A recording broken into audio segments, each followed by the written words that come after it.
Saudaraku seiman, dunia ini kita lalui, nikmati yang terbaik, tapi jangan sampai berlebihan. Dan Nabi SAW menjadikan tolok ukur orang itu bahagia bukan karena banyaknya hartanya.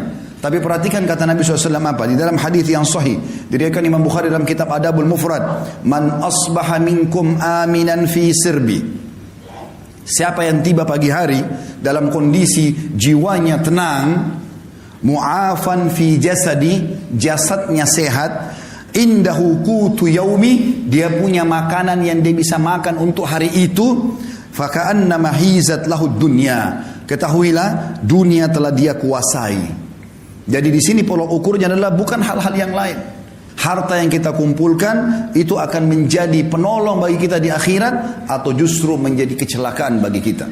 Juga dalam sabda Nabi SAW yang lain, riwayat Imam Ahmad dan juga Ibnu Majah dengan sanad sahih, kata baginda Nabi SAW, man kanatid dunya hammahu, siapa yang dunia menjadi targetnya, tidak ada urusannya sama halal haram, gak ada urusannya dengan masalah akhirat, farraqallahu alaihi amrah, Allah akan sibukkan dia dengan perkara-perkara, tidak selesai-selesai, ini gak selesai, itu gak selesai, semuanya jadi masalah buat dia. Wa ja'ala faqrahu baina ainai, Allah jadikan kefakiran di depan matanya, biar mobilnya mewah, rumahnya mewah, segala macam ada, tetap dia merasa tidak pernah puas.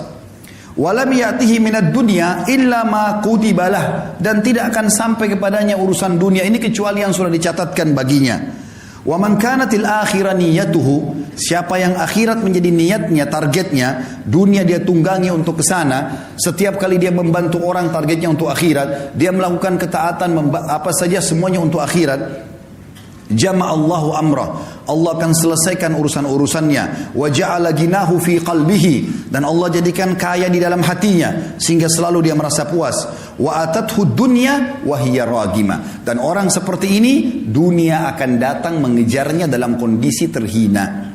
Dalam pepatah dikatakan, siapa yang kejar akhirat, dunianya akan ikut, dan siapa yang mengejar dunia, akhiratnya akan luput. Saudaraku seiman, Nabi SAW juga mengingatkan kepada kita, yaqulu ibn Adam, dalam hadis sahih riwayat Imam Muslim, anak Adam banyak berkata, mali, mali, hartaku, hartaku, kapan proyekku bisa tembus, kapan aku begini, dari proyek ini ke proyek itu, tanpa memikirkan mana halal haramnya. Wa hallaka ya ibn Adam min malik, apakah kau sadar hai anak Adam, kata Nabi SAW, sesungguhnya hartamu illa ma akalta fa'afnait, sesungguhnya hanya dalam bentuk makanan lalu akan habis. Au labista fa'ablait, atau kau beli pakaian lalu kemudian punah juga. Au tasaddaqta fa'amdait, atau kalau kau cerdas kau akan sedekahkan maka beruntunglah kamu. Ali bin Abi Thalib mengingatkan kepada kita dalam riwayat Bukhari, beliau mengatakan irtahalatid dunya mudbirah, ketahuilah dunia sudah meninggalkan kita, umurnya dunia makin sedikit. Sudah banyak orang sebelum kita meninggal dunia yang jauh lebih hebat daripada kita, lebih banyak idenya, lebih banyak keturunannya, sebagaimana saya katakan tadi. Wartahalatil akhirah muqbilah, dan akhirat sedang menuju kepada kita. Walikulli wahidin minhuma banun, kedua wilayah ini punya anak-anak. Fakunu min abnail akhirah, jadikan diri kalian anak-anak akhirat. Wala takunu min abnaid dunya, dan jangan kalian tinggal menjadi anak-anak dunia. Fa innal yawma amalun wala hisab, karena hari ini di dunia bebas beramal tapi belum ada hisabnya. Wa gadan hisabun bila amal, tapi besok di akhirat akan ada hisab, tidak ada lagi kesempatan untuk beramal. Saudaraku seiman, di dalam hadis yang lain juga Nabi SAW mengatakan, kun fid dunya ka'annaka gharibun aw abiru sabil, jadikan dirimu di dunia ini seperti orang yang asing atau hanya sekedar lewat saja. Dalam riwayat lain, wa'udda nafsaka min ahlil kubur, dan selalu siapkan dirimu untuk menjadi penghuni kubur. Wa qala Ibnu Umar radhiyallahu anhuma, dan Abdullah bin Umar berkata dalam riwayat yang sama bersambung menanggapi hadis Nabi SAW, riwayat Bukhari, idza amsayta fala tantadhirus sabah, kalau kau tiba sore hari jangan tunggu pagi hari. Wa idza asbahta fala tantadhirul masa, kalau kau tiba pagi hari jangan tunggu sore hari. Wa khudh min sihhatika limaradik, maksimalkan masa sehatmu sebelum kamu sakit. Wa min hayatika limautik, dan selama hidupmu untuk persiapan matimu. Juga dalam hadis yang lain kata Nabi SAW, mali walid dunya, untuk apa saya mengejar dunia ini berlebihan. Ma'ana wad dunya, perumpamaan aku dengan dunia, kata Nabi SAW, innama mathali wa mathalud dunya kamathali rakibin dhalla tahta syajaratin thumma raha wa tarakaha.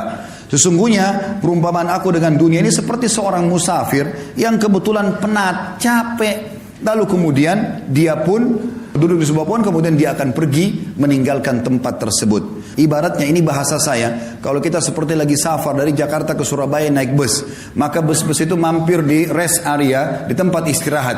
Maka ada orang yang cerdas, dia mampir sebentar lalu kemudian dia naik bus untuk melanjutkan ke tempat tujuannya. Tapi ada orang yang konyol, dia sengaja tinggal di situ, dia tidak ikut dengan busnya, maka terbengkalailah dia gara-gara tidak ikut dengan tunggangannya. Kita sedang menuju ke akhirat. Dan dunia ini kita boleh nikmatin. Seorang muslim dibolehkan makan yang enak, karena Allah mengatakan halalan thayyiban. Halal boleh dan thayyib berkualitas. Bahkan kita dianjurkan menggabungkan antara keduanya. Kalau kita punya kemampuan, kita boleh makan yang halal dan kita boleh juga mencari yang thayyib. Bahkan kata sebagian ulama tafsir, andai saja ada makanan halal tapi tidak thayyib, seperti ayam halal, tapi dia sudah tidak thayyib karena rusak atau bangkai, tidak boleh dimakan. Seorang muslim disuruh cari kalau buah murni semua, tidak ada sedikit pun warnanya yang berubah. Itu namanya halal. Allah SWT suruh kita nikmati.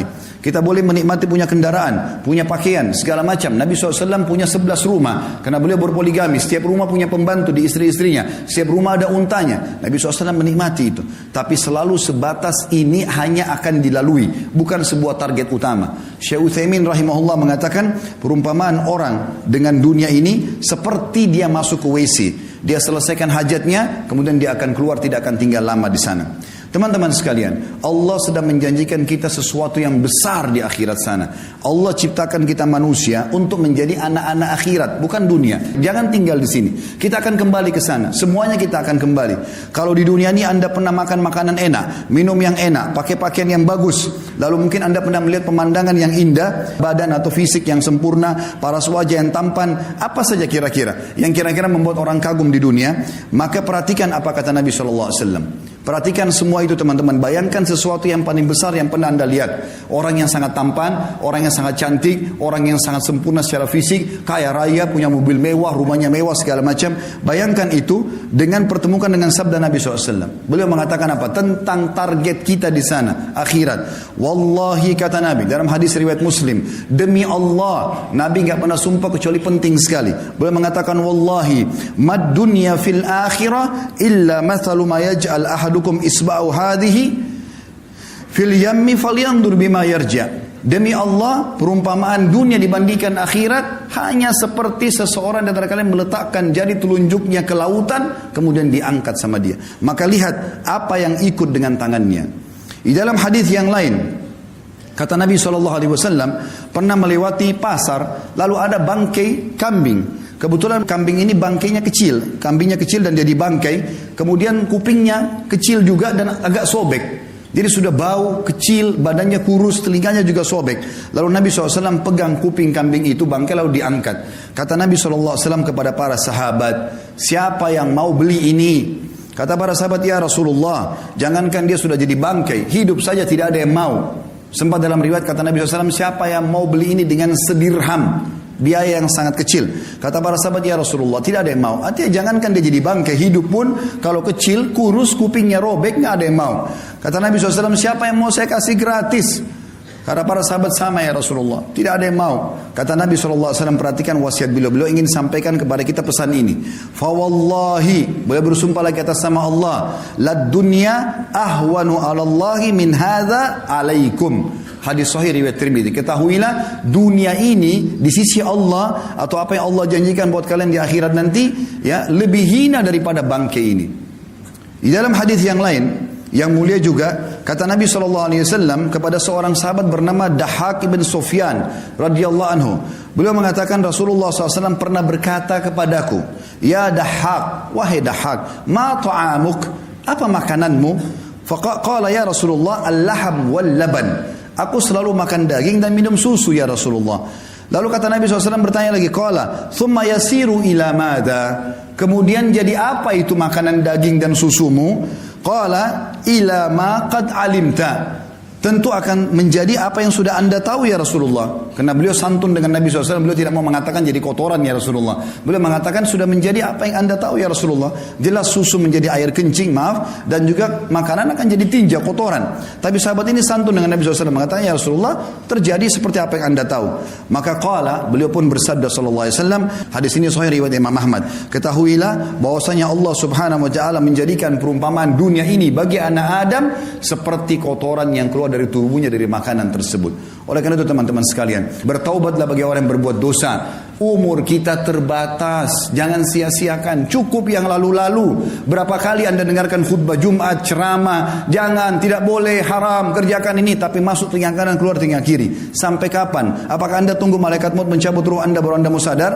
Apakah nanti pada saat sudah masuk kuburan digiring baru kemudian kita taubat? Ini keliru semuanya. Peringatan yang datang, orang yang cerdas begitu sampai ke kupingnya, sampai ke hatinya, lalu dia bertaubat kembali kepada Allah Subhanahu wa taala. Kembali kepada Allah sebuah keindahan, taubat dari kesalahan. Kalau dulu kita sudah beramal saleh bersyukur, sekarang kita kerja yang terbaik. Kata Hasan Basri rahimahullah sebagai penutup, hai anak Adam, kau hanya seperti bilangan saja.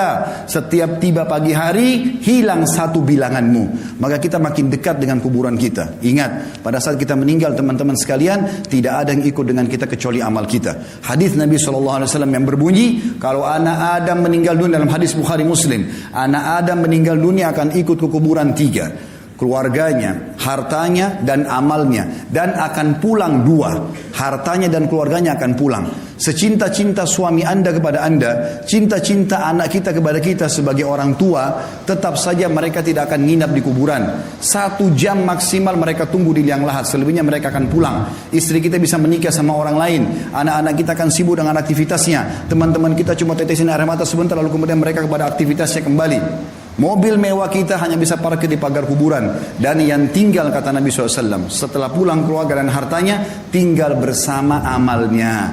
Sholat yang selama ini kita kerjakan hanya buru-buru, sedekah yang selalu keluarnya cuma 1.000-2.000 rupiah, selalu perhitungan ini dan itu, selalu bermaksiat tidak sempat taubat, itu yang tinggal bersama kita. Dan ini berbahaya. Kalau kita tidak tentukan mulai sekarang, maka sampai kapan? Allahu a'lam.